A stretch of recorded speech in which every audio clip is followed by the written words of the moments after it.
Boa noite a todos. Vamos continuar o nosso bate-papo hoje, né, sobre os filhos. A ideia, fizemos com que coincidisse um pouco com o Dia da Criança, está próximo. Esse é um assunto bastante envolvente. Hoje, uma das coisas que eu considero que a sociedade é mais, assim, sem muito referencial, é na educação dos filhos. É um dos assuntos mais obscuros. Em geral, todo pai, toda mãe, mediano, querem o bem do seu filho, é evidente. Mas o que é o bem de um filho? Porque muitas vezes a gente confunde o bom com o agradável. Isso é uma experiência que vocês já devem ter tido também, todo mundo tem, eu acho. Sempre que eu estou no trânsito de Brasília, que eu vejo passar um carro de polícia rápido, um bombeiro, eu penso, bom, talvez tenha sido um jovem precipitado que colocou sua vida em risco por nada. Eu fico imaginando os pais. Sempre imagino a dor dos pais numa situação dessa. Porque às vezes colocam um carro na mão de um filho, querendo facilitar a sua vida, querendo protegê-lo, mas acham que é só dar o carro, não é para dar valores também, uma referência um pouco mais profunda, não é para começar do sutil para o concreto, e às vezes esse garoto sem muito referencial, talvez fosse melhor que nem tivesse esse carro, né? Porque usa, às vezes, joga a sua vida fora a troco de nada. Quantas vezes vemos isso? Vocês não sentem aquela dor de coração de pensar, bom, alguém talvez tenha desperdiçado a sua vida por nada. Cada vez que passa um carro de polícia, uma ambulância, e a gente vê, houve um acidente. Como é comum isso? E o pai e a mãe que estão ali, às vezes com a melhor intenção do mundo, deram o seu melhor. Mas não houve aquele momento em que a nossa sociedade ensinou o que é melhor para dar para um jovem, o que é melhor para dar para um filho. Então, esse é um capítulo bastante curto da obra de Gibran, mas como tudo, aqueles que já vieram em outras dessas palestras dessa série, como tudo que ele faz é uma paginazinha, é uma linhazinha cheia de significados. Então, eu espero que a gente possa degustar, saborear um pouco essa nossa curta palestra de hoje, que essas palestras dessa série todas são curtinhas, né, mas bastante densas, que possa saborear aí umas reflexões que nos sejam úteis e que a gente carece tanto na sociedade hoje em dia. Como tratar com os filhos, como lidar com os nossos filhos. Bom, lembro a vocês daquela questão comum que toda essa série tem, que é uma pequeníssima biografia de Gibran, para aqueles que estejam vindo pela primeira vez, que nasce em 1883 no Líbano, morre em 1931 nos Estados Unidos, vai para os Estados Unidos muito jovem, acompanhado de um irmão, duas irmãs e a mãe.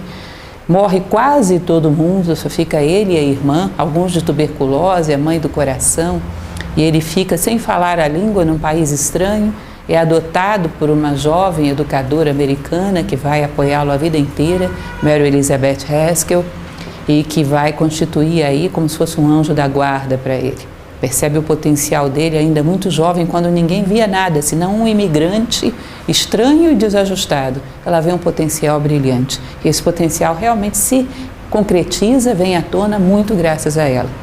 Gibran escreve uma série de obras, inclusive era pintor, ele considerava inclusive seu ofício principal de pintor. Ela monta um ateliê para ele pinta várias obras, mas com certeza o que o celebriza é o Profeta.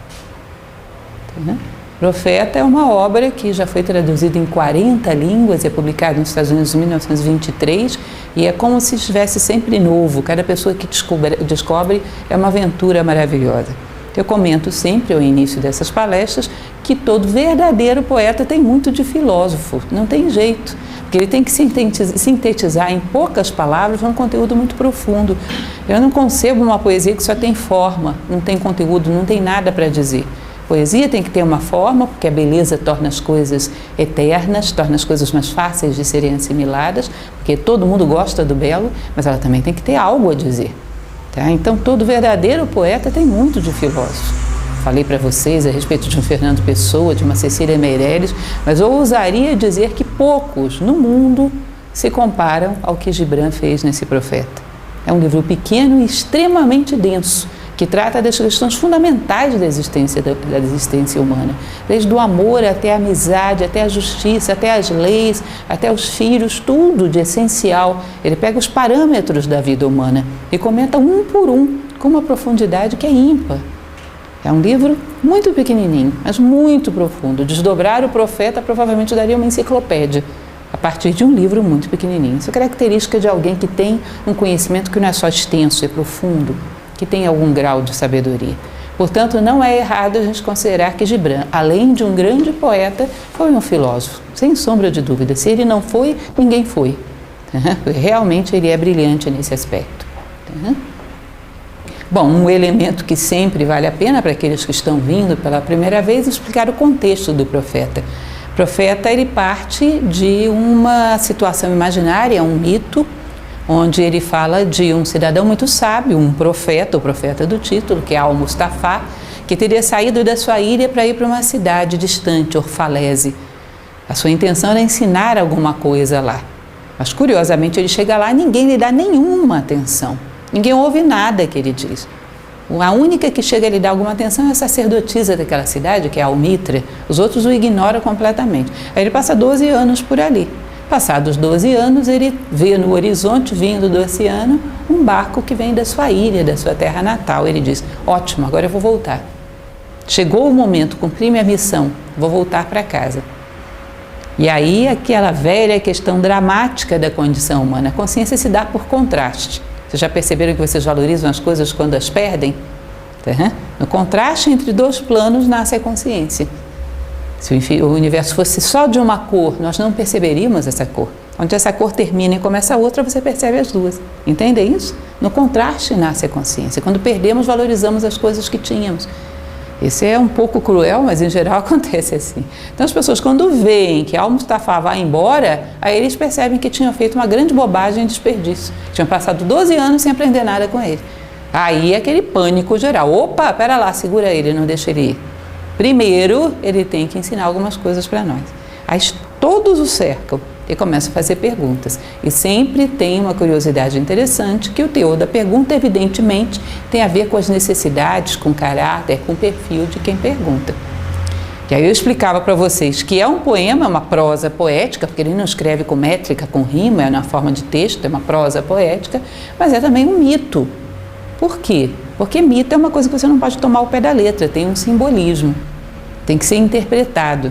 E claramente esse ciclo de 12 anos, que é o ciclo zodiacal, o 12, está representando toda uma existência humana, que ao final ele sintetizou no centro, né? Que é o simbolismo do círculo, segundo a tradição egípcia. Você vai rodar, rodar, rodar, até que um dia, quando você conhecer todos os pontos do círculo da experiência humana, você vai se perguntar, onde é que começa a circunferência? A circunferência não começa em nenhum dos seus pontos, você percebe? Ela começa no centro, que é invisível aos olhos, mas é de onde ela nasce. Uma circunferência é definida geometricamente como um conjunto de pontos equidistantes do centro. Tem que ter um centro, senão não tem circunferência. Após o homem dominar toda a experiência humana, ele encontra o centro, que aí ele transcende, ele vai além desse círculo de experiências, que é o encontro da sabedoria.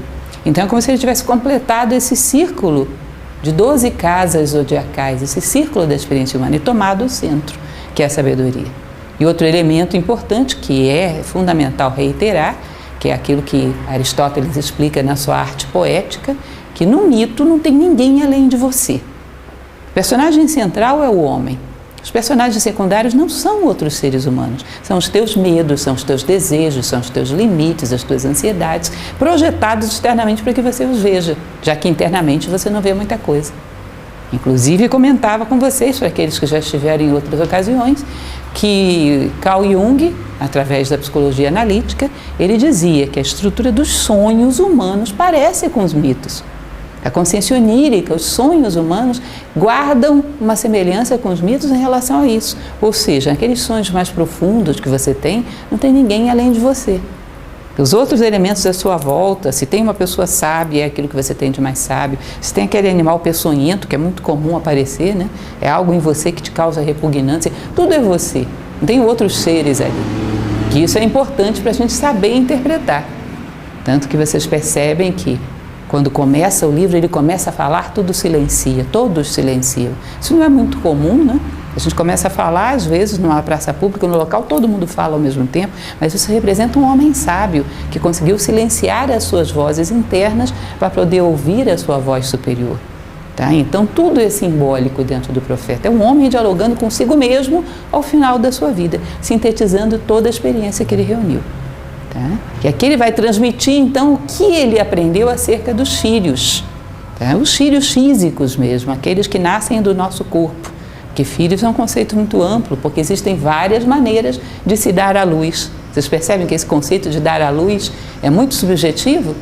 Quando eu faço com que alguém desperte para um novo nível de consciência, eu não dei à luz a essa pessoa? A como dar a luz ao corpo, à alma, ao espírito. Então ele vai falar aqui mais estritamente da questão dos filhos físicos, é o tema de hoje, sobre os filhos. Como eu falava, o ser humano, pelo menos a princípio, a forma que ele concebe de dar à luz é dar à luz fisicamente. À medida que ele vai avançando, ele percebe que há outras formas e que a tarefa de ter filhos não se resume a dar à luz a um corpo, porque isso não seria propriamente humano, não termina aí a tua tarefa. Porque um animalzinho também faz isso, dá um corpo. Tá? E o ser humano, com todas as possibilidades que ele tem que dar mais luz do que simplesmente essa. Tá? E aí começa a tarefa propriamente de ter filhos, formar seres humanos. E é exatamente o que ele vai se propor a falar. É complexo, é amplo, envolve um monte de coisas, que, como eu comentava de início, a nossa sociedade nos educa para fazer coisas e não para construir homens. Então a gente não sabe como faz isso. Os parâmetros básicos da vida a gente não conhece, a gente não sabe como formar nem a nós mesmos, que dirá os outros. E nem sabe às vezes que isso é necessário. Tá? Isso é bastante curioso. Hoje eu vi um candidato, que eu não vou falar nomes para não gerar polêmicas, que num determinado momento, nessas discussões eleitorais que tem aí para todo canto, quando alguém disse, mas você praticou corrupção. Não, todo mundo é corrupto, a princípio. Por isso que a gente tem que ter leis severas para estarem sempre vigiando. Poxa, que falta de crédito na condição humana. Todo mundo é corrupto. Então desiste do ser humano. Vamos pegar um chicote. Não é bem assim. Esse tipo de dúvida acerca da relação humana faz com que o homem perca totalmente a esperança. É uma fonte de depressão coletiva, isso não é verdade. A condição humana pode muito mais do que isso. Mas eu percebo como é curioso uma pessoa que é um multiplicador de opinião falar isso no noticiário de um jornal de grande circulação. A princípio, todos são corruptos. Há que fortalecer as leis para vigiá-los. Olha, quem te garante que quem vai fazer as leis também não é corrupto? E quem vigia? E quem pune? E tudo? Então desiste, porque não tem jeito. Isso vai ser um jogo de dominó, isso vai cair tudo. Tá? Se nós não acreditarmos na condição humana e que pode haver uma vigilância interna a partir da nossa própria consciência, a condição humana fica bem triste, bem patética. Perder a fé no ser humano é uma das piores coisas que pode acontecer na humanidade. Isso foi um negócio tão bizarro que me deu vontade de recortar e guardar, mas eu falei, não, deixa, que ainda virão coisas piores. Com certeza. Terrível, terrível, achei. Bom, mas vamos lá. Então essa é a nossa necessidade e vamos falar um pouco a esse respeito, a necessidade de dar à luz, que não se limita a dar à luz, trazer à luz corpos físicos. Vamos entender um pouco mais sobre essa tarefa. E uma mulher, começa então o diálogo, a conversa, e uma mulher que segurava um bebê no colo disse, fala-nos dos filhos. Então imagine, uma mulher carrega um bebê no colo. Vocês vão dizer, ela vai comentar só isso? Já vou comentar só isso. É interessante imaginarmos isso. Quando uma mulher carrega um bebê no ventre ou carrega um bebê no colo, é muito difícil para a consciência dela não identificar aquele corpo como algo que é seu, mas que veio ao mundo através dela, mas que não é dela. Porque, na verdade, e vamos reiterar isso mais adiante, nem o nosso próprio corpo é nosso. Nós, esse ser misterioso que vive dentro de nós, veio ao mundo através disso. Mas isso aqui não pode ser tirado de nós a qualquer momento? Nada que é realmente teu pode ser tirado de ti. Se pode ser tirado de você é porque não era teu. A gente teria que ter essa compreensão de que nós viemos ao mundo através do corpo, mas que não somos donos dos corpos. Porque senão geramos um apego, um medo, uma carência, um desespero. E esse sentimento de posse que temos em relação ao nosso corpo, transferimos para o corpo dessa criança, que é como se ela fosse uma continuidade do nosso.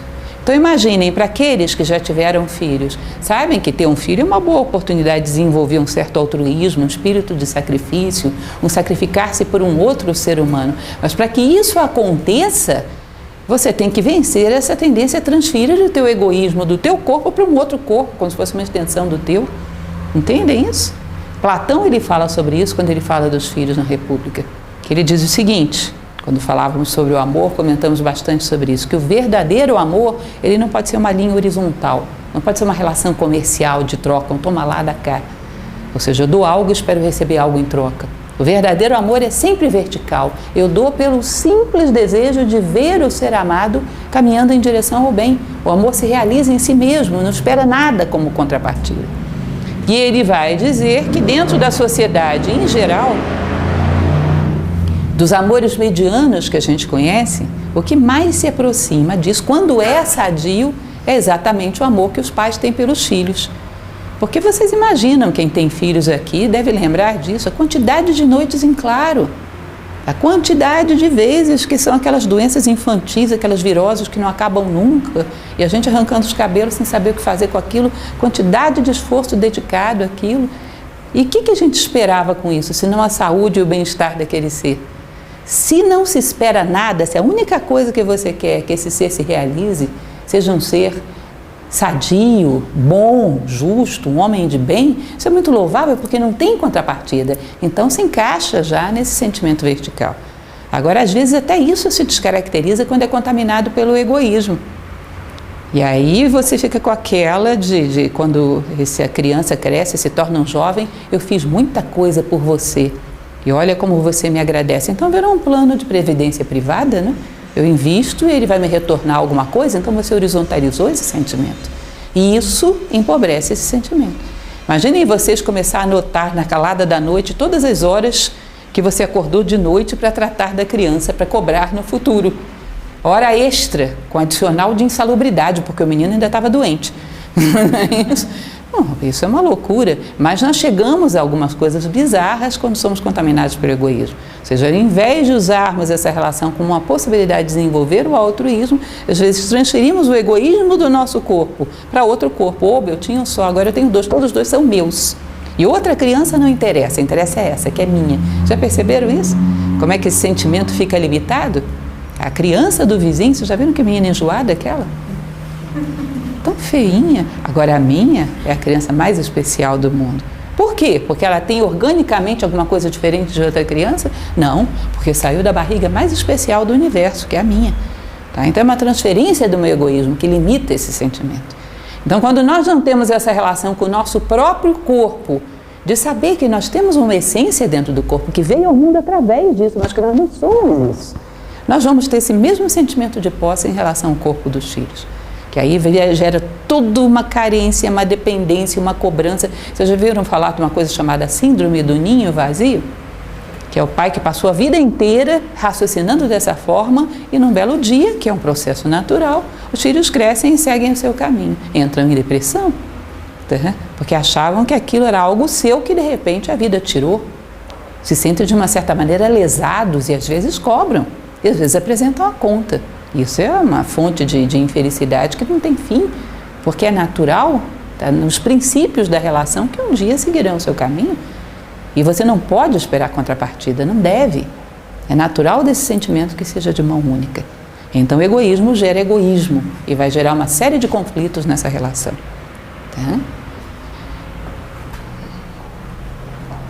E ele disse: vossos filhos não são vossos filhos. São os filhos e filhas do desejo da vida por si mesma. Imaginem que coisa interessante isso. Qual é o desejo da vida por si mesma? A essência da vida deseja se perpetuar. A vida busca a perpetuação.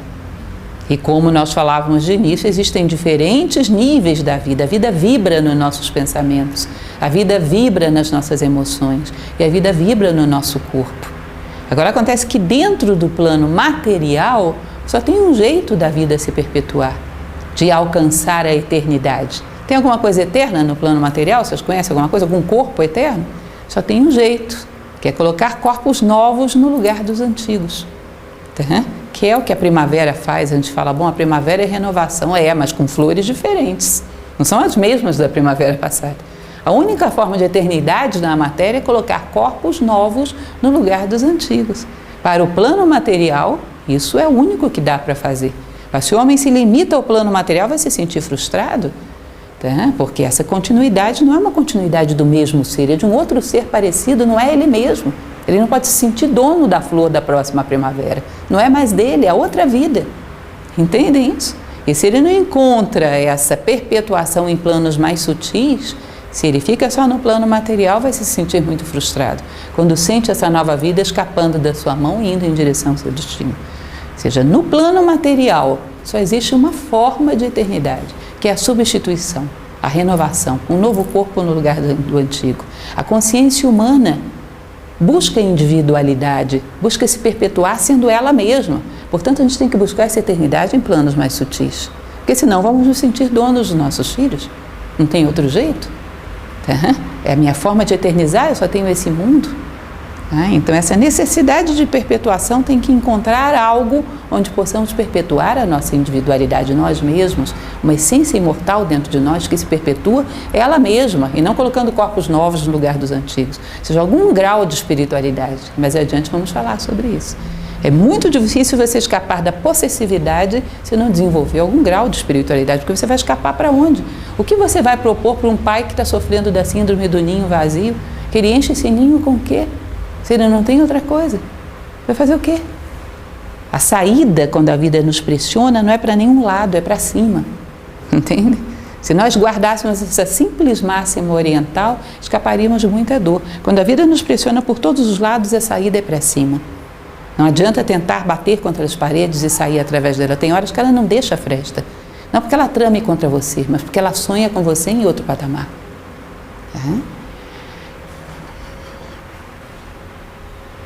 Eles vêm através de vós, mas não de vós, que apesar de estarem convosco, não pertencem a vós. Como eu falava para vocês ainda há pouco, a própria essência imortal do homem vem através do corpo. E se eu não tenho nenhum contato com essa essência, minha identidade é com o corpo. E é uma coisa curiosa, porque quanto mais nos identificamos com o corpo, ao invés de usá-lo bem, usamos mal. Você já percebeu que coisa curiosa isso? Vou explicar. Lao Tse, vocês já devem ter ouvido falar de um sábio chinês chamado Lao Tse, que deixa um livro chamado Tao Te Ching, belíssimo livro, diga-se de passagem, um dos meus livros de cabeceira. Não vou nem comentar essa história dos livros de cabeceira, senão daqui a pouco vocês vão dizer que estou fazendo vocês terem uma enciclopédia de cabeceira, mas seria muito bom. Então, esse Tao Te Ching, ele tem mania de falar de como eram os sábios de antigamente. Isso é uma preciosidade. Eu acho muito interessante a gente imaginar como é um sábio, porque a gente não quer amar a sabedoria. Para amar a sabedoria você tem que vê-la, né? Tem que ser algo palpável para você. E numa dessas passagens do Tao Te Ching, ele diz o seguinte, se expressa mais ou menos da seguinte maneira. Os sábios de antigamente comportavam-se como se fossem hóspedes de um hospedeiro muito cerimonioso. Imaginam isso? Se você não é isso, lembrem da máxima que diz que nada que é realmente teu pode ser tirado de ti. Se isso aqui pode ser tirado de mim, de fato pode, a qualquer momento, isso não é meu. Isso pertence à natureza e para ela eu vou devolver um dia. Então, se isso não é meu, pertence à natureza, o que eu sou em relação a isso aqui? Hóspede. E esse hóspede, eu sou um hóspede de um hospedeiro muito cerimonioso, ou não. Olha como a natureza arruma a sua casa. Olha as plantas lá fora, olha as flores da nossa primavera que está começando. Olha como a vida organiza, como ela harmoniza as coisas. Ela é muito cerimoniosa, é muito caprichosa, é muito detalhista a natureza, não é? E nós somos hóspedes dentro da casa dela. E você se hospeda dentro da casa de alguém que é muito detalhista, muito requintado, você não vai procurar se comportar adequadamente para que esse hospedeiro te queira de volta na casa dele? Tá? Respeitar aquele cômodo que ele te emprestou e te abrigou? Tá? Vocês percebem que ao nos identificarmos com o corpo, ao invés de respeitá-lo, nós o profanamos? Não temos nenhuma consideração para ele, o deformamos para que ele se enquadre na moda. Muitas vezes fazemos um culto a ele que mais o debilita do que o fortalece. Enfim, ao identificar com o corpo, o homem não dá mais vantagens a esse corpo. Em geral, faz mal. Percebam isso. O que vocês acham? Uma pessoa totalmente ignorante que se identifica com o corpo e um sábio que não se identifica com o corpo, qual dos dois corpos é melhor tratado? Em geral, o do sábio. Que não dá para aquele corpo senão aquilo que é justo para ele. O trata adequadamente. É ele que se identifica com o corpo, o mima. E, em geral, o corpo não sai ganhando com isso. É tratado de maneira inadequada. É colocado numa redoma onde se debilita. Enfim, gera um monte de caprichos e debilidades que ele não deveria ter, um monte de dependências que não deveria ter. E aí vem todos os desajustes. Então percebam, uma coisa que é muito interessante que Platão vai falar, Se algum dia tiverem curiosidade de ler um diálogo chamado As Leis, que ele vai falar a respeito da educação. E o que nós estamos falando da educação, dos filhos, né? Que ele diz que a educação tem muito a ver com um conceito, que a gente não entende nada dele, que é representatividade. A gente fala muito desse conceito na política, né? Principalmente em épocas de eleição como agora, os políticos nos representam. Mas, na verdade, essa é uma palavra esvaziada como outra qualquer. Tá? Eu posso representar o Saulo nesse momento, aqui nessa palestra? Não, ele está presente. Não é isso? Eu posso representar quem? Alguém que está ausente. Não é isso? Então você imagina, você tem uma criança que foi tua responsabilidade educar. Essa criança, ela vai aos poucos desenvolvendo a consciência. Nós sabemos isso. Aliás, a tradição oriental fala que isso acontece segundo os septenários. Até os 7 anos ela está atualizando o corpo físico, está aprendendo a lidar, né, andar, sentar, engatinhar, essas coisas todas. Dos 7 aos 14 anos, ela começa a lidar com a própria energia. Então, aquela coisa que só de olhar você fica cansado. Dos 14 aos 21, está lidando com as emoções. E nos 21, começa o processo de atualização da mente. Que é por isso que em Roma, no Corpus Juris Civilis, eles colocavam 21 anos como maioridade. Vocês nunca se perguntaram isso, não? Por que 21? Um número quebrado, né? Por que não 20? Porque é o terceiro septenário da vida. Então diz que atualiza esse processo mental com aquilo que Platão chamava de reminiscências, ou seja, a velhice de alma, tudo que aquele ser já acumulou de experiência, atualiza aí nesse ponto. Mas antes de ter essa atualização, é lógico que é uma média, não vai ser igual para todo ser humano, mas é uma média em torno disso. Antes dele atualizar isso, ele não tem que ser formado? Ele não tem que ser formado por princípios espirituais que têm que ser atualizados através da mente? Se a mente dele ainda não chegou o momento de atualizar totalmente, tem que entrar alguém representando esses princípios que estão ausentes. Não é isso? Então imaginem vocês, um ser que está em formação. Tá? Ele está desenvolvendo de baixo para cima o corpo físico, o corpo energético, o corpo emocional. Essa chave, porque a mente é uma ponte com o espiritual. Essa mente que ainda não veio tem que entrar de alguém. Porque se não entra, esse corpo vai se formar de qualquer maneira, cheio de vícios, cheio de debilidades, entende? Aí você entra representando aquilo que está ausente naquela criança. Você vai comandar a formação dessa personalidade como o seu próprio eu espiritual comandaria se estivesse presente. Porque aí quando ele chega, você entrega a casa para ele bem informada. Agora a pergunta crucial, você pode representar uma coisa que está ausente em você também? Se você não tem nenhuma vida espiritual, como é que você vai representar isso para os outros? Como você vai representar algo que você também não tem? Aí que Platão fecha de uma maneira que eu acho linda, que a condição do educador tem a ver com virtude, com contato da consciência com o ser, com espiritualidade. Eu imaginava fazer uma seleção de educadores assim? Anúncio no jornal, procura-se educadores virtuosos. Porque se a pessoa precisa de informações por amor ao seu ofício, ela adquire rápido. Mas tem como botá-la para fazer um cursinho de justiça, de fraternidade, de espiritualidade? Isso não é fácil. Se não tem, é difícil, é complicado. E essa é a condição fundamental do educador, que é o educador na sociedade, que é aquele que educa o seu próprio filho. Tá certo? Então, eles estão conosco, mas não pertencem a nós. E nós recebemos aí uma missão, que é aquilo que se chama normalmente de Dharma. O Dharma de um educador, seja ele um pai ou não, é representar o princípio espiritual e formar aquela personalidade subordinada a princípios espirituais. E para isso é fundamental que ele tenha esses princípios presentes nele.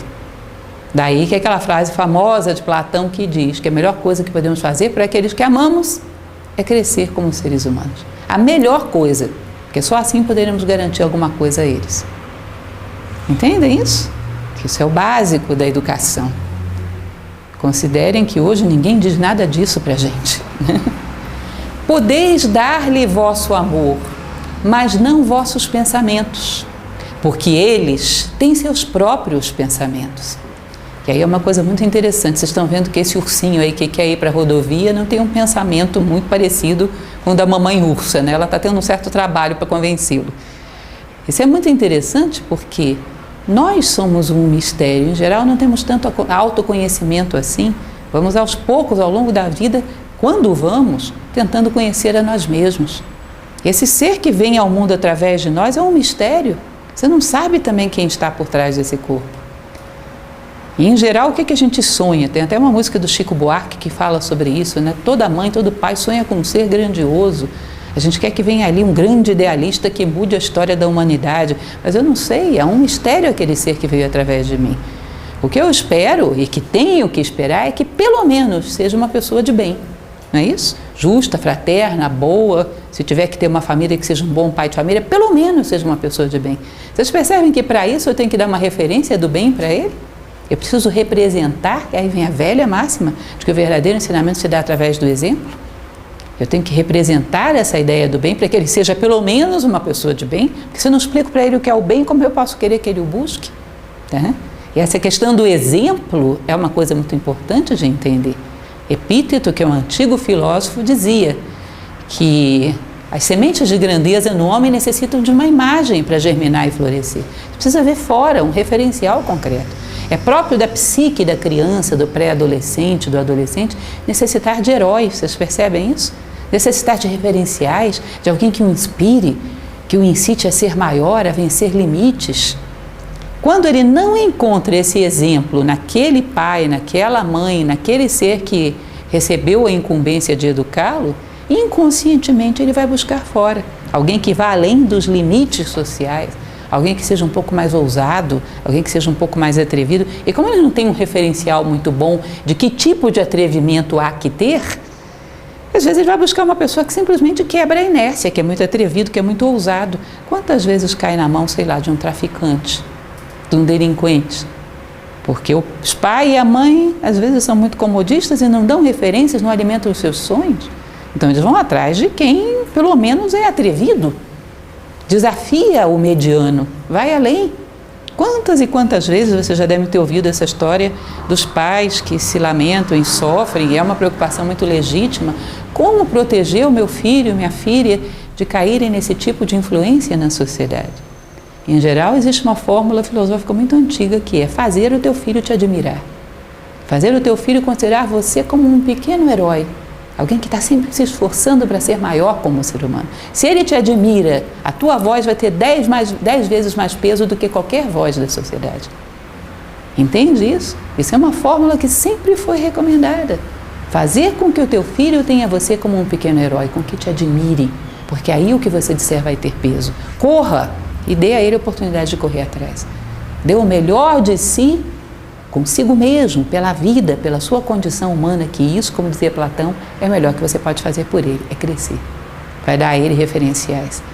Referenciais que, em geral, a sociedade não dá. Uma coisa que é importantíssima, que hoje os pais esqueceram que tem que fazer. Educar, representar, é enquadrar o filho dentro das leis da natureza que são inexoráveis. Ele tem que entendê-las e aprender a obedecê-las o mais inteligentemente possível. Por exemplo, a lei de causa e efeito. Não tem jeito, você não vai proteger o guri da lei de causa e efeito a vida inteira, que é aquilo que se chama da lei do karma. Vocês percebem o que acontece às vezes com o pai? Às vezes teve uma infância, uma adolescência onde passou por certas adversidades, teve certas limitações. O que ele quer? Que o seu filho não tenha nenhuma limitação, que tenha tudo o que quer. Então, o que ele gera na cabeça do guri? A ideia de que, sem gerar nenhuma causa, ele vai ter direito a todos os efeitos. Não é isso? E aí, num determinado momento, não tem mais aquele papai e aquela mamãe para mimar. A sociedade vai dar alguma coisa para ele se ele não gerar causas? Não. Quantas vezes você vê esses jovens mimados se atirando em abismos? Porque não tem mais ninguém que o mime. Ele acha que a sociedade tem a obrigação de dar continuidade àquilo que os pais fizeram. Geraram uma relação artificial que não existe em lugar nenhum. Então, essa relação de causa e efeito vai sendo formada na cabeça do garotinho desde o momento que ele sabe que, se ele juntar os seus brinquedinhos dentro do baú de brinquedos, ele tem direito de amanhã brincar no mesmo horário. Se ele arrumar a sua caminha, ele tem direito de assistir televisão. Essa relação de causa e efeito é enquadrá-lo nas leis da vida, para que ele aprenda a obedecê-las inteligentemente e extrair o máximo delas. Amir Klink, quando escreve aquele livro, vocês já ouviram falar de Amir Klink, que é aquele que pegou um barquinho e atravessou o Oceano Atlântico? Com um barquinho, 100 dias entre céu e mar? Num determinado momento ele fala uma coisa muito bonita, porque é muito interessante esse livro. Ele diz o seguinte, que uma das pessoas que ele mais agradecia era o seu pai, porque soube colocar limites para ele. E ao colocar limites, ensinou ele a lidar inteligentemente com esses limites para superá-lo. Porque quem faz grandes coisas não é um louco, é uma pessoa que sabe lidar inteligentemente com seus limites para superá-los. E esse não ensinar essa lei da natureza produz jovens, às vezes, suicidas, que exigem da vida uma coisa que ela não vai lidar e saem se atirando em abismos, sem contrapartida, sem volta. Porque às vezes é complicado voltar atrás e reeducar um jovem assim. O que mais? Um outro elemento que é muito importante, num determinado momento, na sua adolescência, na sua juventude, ainda que não esboce em palavras, às vezes esboça em palavras, mas às vezes não, às vezes diante de uma postura muda, todo jovem se coloca diante dos seus pais, dos seus educadores e pergunta: qual é a melhor coisa da vida? E essa resposta é fundamental. Porque dependendo do que você responder, ele vai correr loucamente atrás disso, porque é a idade da aventura. Isso é apropriado, esse é o momento. É o sonho heróico e é a busca de superação de limites, é a idade da aventura. Se você diz, isso é a melhor coisa da vida, ele vai correr loucamente atrás disso. Ainda que você não diga explicitamente, mas diz através da sua vida. Então, uma sociedade que é toda acomodada, toda comodista, o que é o melhor da vida para a sociedade atual? O que é o suprassumo? O prazer. Vocês percebem? Corre atrás de ter um bom emprego, ter um bom salário, ter uma boa casa, no final das contas você quer transformar tudo isso em conforto. Uma sociedade que ama muito mais o conforto do que o crescimento, é o prazer. Eu brincava com vocês, inclusive, na última palestra que tivemos aqui em Sobradinho, que eu dizia que os cumprimentos que a gente utiliza denotam bastante isso, os nossos valores. Se você ia lá em Roma, quando você conhecia alguém, dizia ave, ao sagrado. Entre os árabes, assalamu alaikum, a paz esteja convosco. Namastê, entre os hindus, ao divino. Comentava com vocês que os incas diziam: não sejas mentiroso, não sejas ladrão, não sejas ocioso. Lembram disso? Vocês imaginam uma pessoa repetir isso 10 vezes por dia, 20? Quando ela pensar em mentir, vai levar um choque elétrico, né? Que é uma autodisciplina por repetição. Você, quando é apresentado a alguém novo na nossa sociedade atual, diz o quê? Muito prazer, ou seja, aquilo que eu tenho de melhor, o suprassumo da vida, eu desejo para você. Vocês percebam que quando você diz isso para o jovem, ainda que caladamente, através das suas opções de vida, ele vai dizer: ah, é prazer? Deixa comigo. Então, eu quero todo o prazer e rápido, porque isso é próprio dessa ansiedade, desse espírito de não querer esperar e de querer tudo de uma vez, que é próprio dessa idade. Então, eu quero todo o prazer e já. Onde que ele vai cair com esse tipo de opção? Drogas, embriaguez, promiscuidade, velocidade louca e todas essas coisas que muitas vezes botam a sua vida a perder por nada.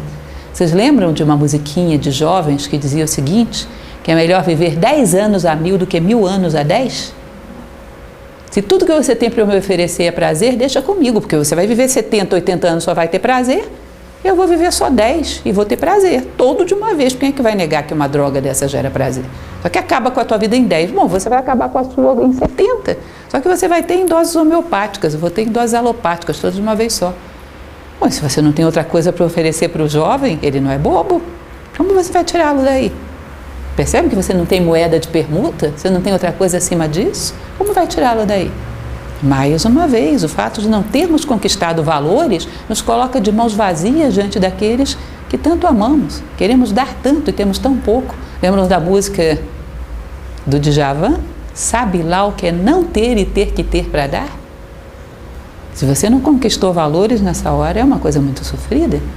O máximo que você tem para dar em dose máxima pode ser fatal. E um sentido de vida muito pobre para transmitirmos para os nossos jovens. Então, essas são algumas reflexões que a gente pode fazer. Bom, eles estão num nível de consciência que é um mistério para mim. Eu não sei quem é esse ser humano que veio através de mim. Ele tem os seus próprios pensamentos e eu tenho que tentar puxá-lo para o próximo degrau. Talvez não se torne o maior idealista do mundo, mas um homem de bem, pelo menos. Todo pai quer isso para os seus filhos, mas para isso eu tenho que representar o bem, porque senão como é que eu vou puxá-lo nessa direção? E representar o bem é algo muito exigente. Exige muito de você. Tem que ir na frente, senão não vai dar. E o jovem, ele não é muito de conversas fiadas, ele sente mais do que ouve.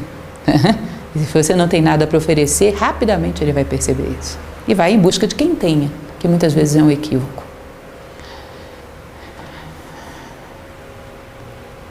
Podeis abrigar seus corpos, mas não suas almas, pois suas almas vivem na casa do amanhã, a qual vós não podeis visitar, nem mesmo em sonhos. Isso às vezes é uma angústia dos pais, né? De quererem ver, porque somos muito materialistas, queremos ver o fruto de todo o nosso esforço. O máximo que podemos fazer com os nossos filhos é colocar as sementes.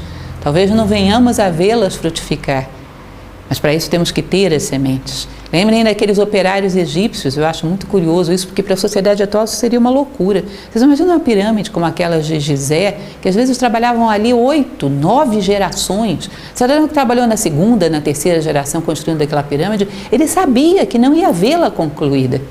Vocês acham que ele trabalhava com menos amor por causa disso? Porque não veria o resultado, o produto do trabalho? Não tinha muito esse apego ao produto, mas ao dar o melhor de você nesse momento.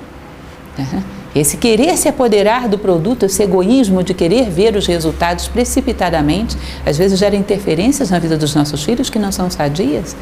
Saber respeitar a velocidade com que as sementes vão amadurecer neles, talvez nós vejamos florescer, mas eu tenho a consciência de que coloquei ali as melhores sementes possíveis. Lembram daquele ditado popular que diz que temos que saber separar o joio do trigo? Separar o bom grão, a boa semente, ou seja, desenvolver discernimento, para que eu saiba escolher dentro de mim mesmo, dentro da minha vida, a boa semente, para que eu tenha o que dar. Tem determinada passagem que o professor Jorge Ângelo Livraga, que é o nosso fundador de Nova Acrópole, ele diz o seguinte: que ninguém possa dizer de vós, eu passei por eles e não me deram nada. Ou seja, que nós procuremos gerar boas sementes, para dar a todos aqueles filhos, não só aos físicos, o ideal seria isso, que estivéssemos num permanente estado de generosidade, mas para isso sempre mergulhando dentro de nós e procurando a boa semente. Lembram daquela música muito bonitinha? Hoje eu estou ficando assim um pouco demodê, às vezes eu falo de música que ninguém conhece, mas eu acho que essa vocês conhecem, que é aquela: eu quero uma casa no campo onde eu possa ficar do tamanho da paz. Ou seja, aquilo ali, eu acho interessante aquela música porque fala desses ciclos da vida, onde você se recolhe nessa casa do campo, que é a tua essência, faz reflexões profundas, escolhe o bom grão, e quando vêm os amigos, quando vêm os filhos, você tem algo para oferecer, você não está de mão vazia. O que você vai oferecer para alguém se você não teve um estágio de mergulhar dentro de si próprio e escolher o bom grão? E ter a paciência para que ele germine na sua velocidade e não na velocidade que a sua ansiedade dita. Sem vida interior, não há muito como distribuirmos vida à nossa volta. Vejam como é exigente criar seres humanos. Uma das coisas que eu acho curioso na nossa sociedade, que vocês já devem ter observado, quando vocês falam, por exemplo, de uma adoção de uma criança, as leis são muitas e, em geral, rigorosas. Agora, para ter um filho, nada. Basta ser fértil, né? Os filhos são filhos da humanidade e a gente deveria se responsabilizar por essas crianças que às vezes estão sendo geradas sem nenhum nível, sem nenhuma condição, são nossos filhos também. Ter um filho, um ser humano, é algo muito exigente. Exige que sejamos humanos. E isso é uma coisa que é muito ignorada nos nossos dias. Podeis esforçar-vos em ser como eles, mas não tentai fazê-los como vós, pois a vida não volta para trás, nem permanece no dia de ontem. Entendam isso, que isso é muito curioso e interessante. Todo homem que é superficial se apega a formas, porque ele só tem a forma, não tem conteúdo. Se eu tenho conteúdo, apareça a forma que vier, eu sei adaptá-la. Por exemplo, vou dar um exemplo bem prático para vocês. Digamos que vocês saibam o que é filosofia. Eu uso muito esse exemplo com os meus alunos. Aí aparece uma criança de 5 anos de idade e fala para você: tio, o que é filosofia? Aí você só conhece aquele conceito decorado de Platão. A justiça, por exemplo, que é um conceito bem conhecido de Platão. A criança de 5 anos chega lá, andando no pirulito, te pergunta: o que é a justiça, tio? Aí você só sabe o conceito decorado de Platão, que é dar a cada um que lhe corresponde segundo sua natureza e seus atos. Você acha que a criança de 5 anos vai entender isso? Ela vai ficar lambendo pirulito: dá o quê, tio? Aí vem uma pessoa idosa, aí vem uma pessoa muito simplória, aí vem um intelectual. Você percebe que se você só tem a casca, a forma, o conceito decorado, você não vai ser capaz de explicar isso para essa gente toda? Você mergulha dentro de você, entende o que é esse conceito, pega o coração desse conceito, você adapta para a criança de 5 anos, adapta para o ancião, adapta para a pessoa simplória, adapta para o intelectual, porque eu tenho o coração e a forma eu embrulho conforme o freguês, porque a forma sempre vai mudar. Agora, quando o homem não tem princípios profundos, fruto de uma reflexão, de uma vida interior, só tem uma forma, uma mecanicidade que ele adquiriu, ele quer impor essa forma aos seus filhos. Ele não vai aceitar, porque essa forma está caduca, está demodê, é de outro tempo. O mundo material é muito dinâmico, está sempre gerando novas equações, novas circunstâncias de tempo e de espaço. E essa essência que você tem vai ter que adaptar a um tempo novo. Uma coisa é deixar você deixar as circunstâncias te deformarem. Outra coisa é a necessidade que você tem de adaptar uma mesma ideia às condições do terreno. Imaginem que você tem um carro muito bom, Karina, com um ótimo motor. Imaginou, né? Todo mundo imagina. Se você anda numa estrada asfaltada maravilhosa, você tem uma velocidade X. Se você anda numa estrada esburacada, tem uma velocidade Y. Você se adapta conforme as condições do terreno, mas o motor é sempre bom. Você não vai sair correndo feito uma louca numa estrada esburacada, isso não tem sentido. O motor é bom, mas você roda conforme as condições da estrada. Não é isso? A forma não vai ser idêntica. Não, meu carro é bom, eu só ando acima de 80. Não são estupidez. Está especificado nas condições de qualquer veículo que você tenha inteligência para adaptá-lo às condições da estrada. Então, se eu tenho um bom motor, uma boa essência, vida interior, profundidade, bom, eu sei adaptar isso à linguagem do meu filho, às necessidades dessas circunstâncias que são outras. Se não, eu sou formalista, é aquela pessoa rígida, que não pode questionar aquela forma, porque ele só tem a forma. Então, eu não posso questionar aquele conceito decorado de Platão, porque eu não sei o que é aquilo, eu só sei o decorado. Se você me tira isso, eu estou perdido. Eu me recordo, uma vez nós temos um professor em Brasília, que alguns de vocês conhecem, que é o professor José Henrique, que ele é uma pessoa bastante peculiar, extremamente simples e tem uma forma muito simples, às vezes engraçada de falar as coisas. E uma vez eu vi ele derrubar um intelectual com 2 ou 3 palavras, uma coisa muito engraçada. A pessoa falou blá, blá, blá, porque tal filósofo disse isso, tal filósofo falou aquilo. Ele deixou a pessoa terminar calmamente, com aquele jeitinho peculiar que ele tem, que ele fica assim. Aí virou para essa pessoa e falou, tá bem, mas na prática, o que você entendeu disso? Sei lá, ué. Não tinha nada na prática. Percebe? Não tinha profundidade, não tinha essência, era só um decoreba. O que ele ia falar? Repetir tudo de novo? Já tinha falado tudo que ele sabia. Era só uma fachada. Na prática não tinha nada de profundo. Então, se você não tem a essência daquilo que você acredita, só tem uma forma, também não vai ser capaz de transmitir. Superficialidade não é pedagógica. Profundidade é pedagógica, convence pelo exemplo. É capaz de responder a qualquer circunstância, é capaz de rodar em qualquer estrada. Entendem isso? Mais uma vez, a mesma história, né? Há que ser. Isso é pedagógico, ser é pedagógico. Sois os arcos dos quais vossos filhos, como flechas vivas, são arremessados.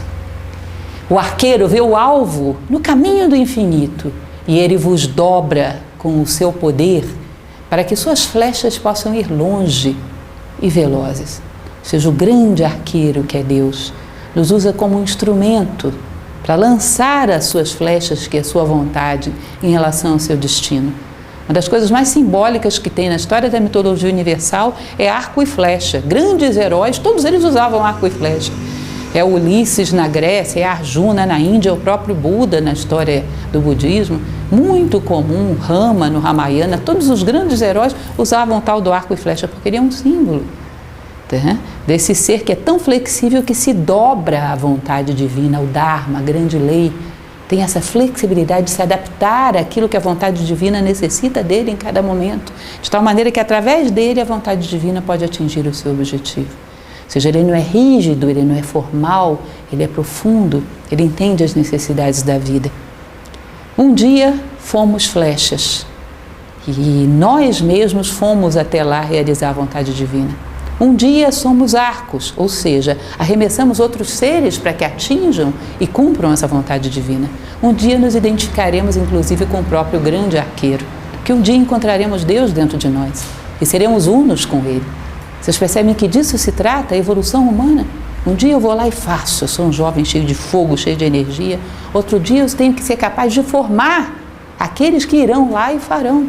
E outro dia serei parte daquele que arremessa as flechas no mundo. Encontrarei Deus dentro de mim. Essa é a trajetória natural de todos os seres. E aceitar aquilo que a vida exige de nós em cada momento e saber fazê-lo. Preparar-se para isso. Para ser capaz de cumprir com aquilo que a natureza espera de nós em cada momento. Sabendo para onde você quer ir. E por último, como falei para vocês, esse capítulo é bem pequenininho.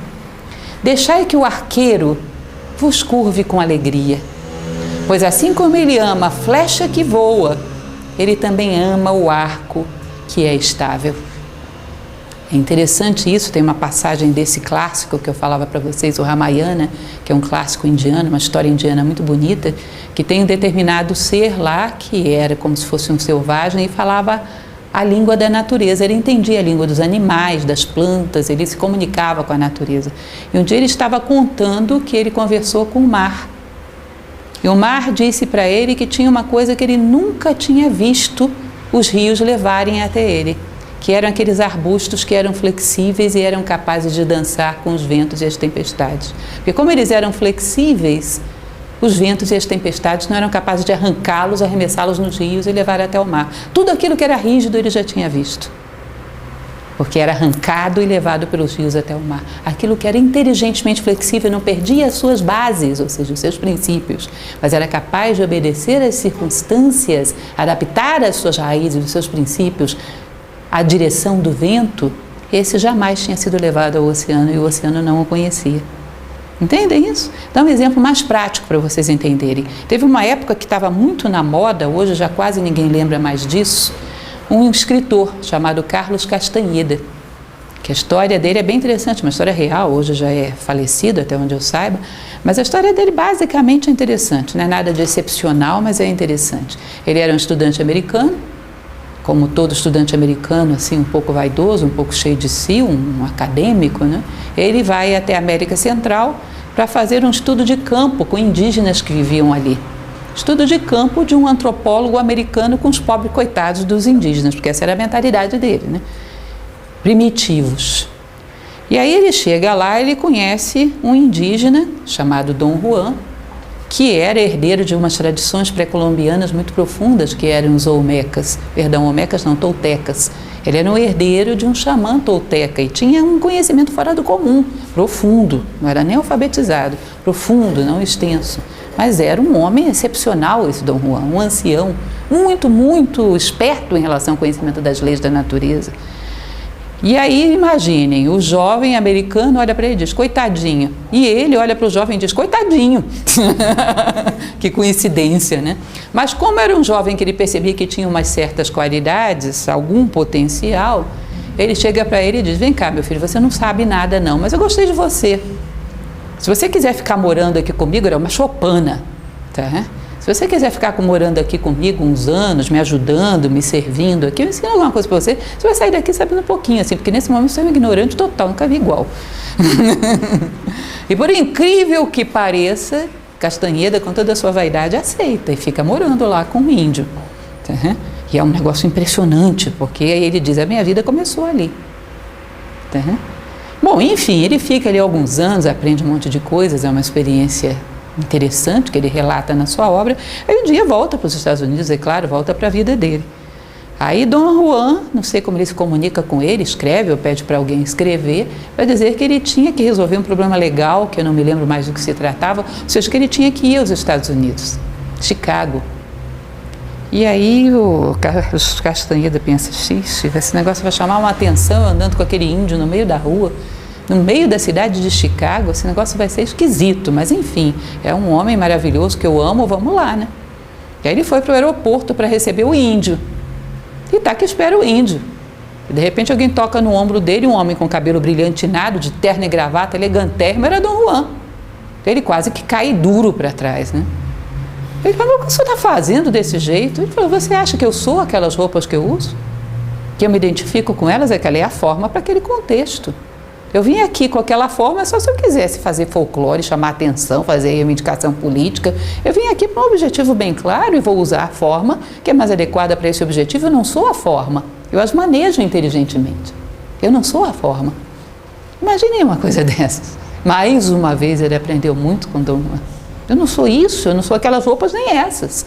Agora, nesse contexto serve essa, eu uso essa. Os meus princípios são os mesmos. Eu sou o mesmo.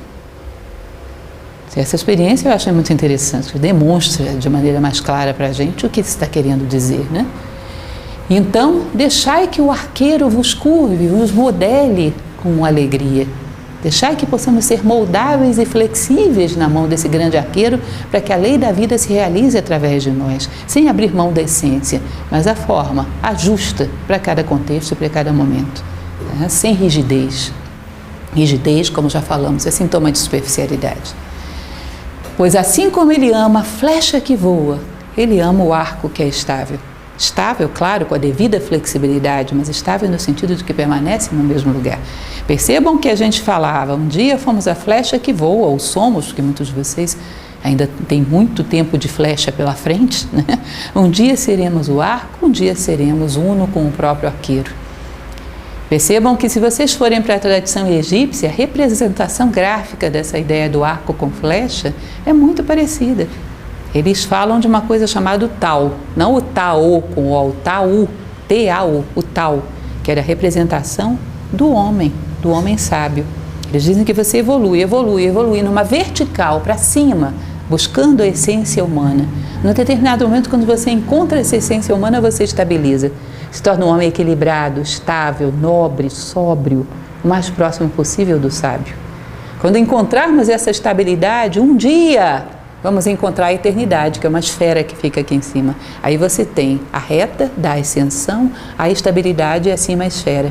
Que vocês já devem ter visto isso, é a chave Anki, é a chave da vida, é a rota da evolução do ser humano. Então somos flecha, um dia arco e um dia o próprio arqueiro, a eternidade. Uhum. E saber desempenhar o papel que nos corresponde em cada momento. Preparar-nos para aquilo que a vida vai necessitar de nós. Porque o que viemos fazer na vida se não servi-la? O que estamos fazendo se não nos preparar para servir a vida? E percebe que a gente corre para um lugar e para outro, corre o tempo todo. Fazendo o que se não isso? O que há para fazer de mais nobre do que isso? Uhum. Ou seja, a chave para educar é ser. Não há nada melhor para fazermos para aqueles que amamos do que crescermos como seres humanos. Uhum. Isso é o básico, né? Quase que intuitivo. Percebem que quando a gente fala, quando sábios como ele falam isso, a gente traz à tona e diz, eu já sabia disso. Isso é tão óbvio, quase que inquestionável de tão óbvio, né? Por isso se diz que a verdadeira sabedoria não é conhecimento, é reconhecimento. É como se você lembrasse de uma coisa de que de uma certa maneira você sempre soube. Você reconhece algo que estava adormecido dentro de você. Educar é eduzir, despertar, trazer à tona. Fazer lembrar algo que já existia, adormecido dentro de você.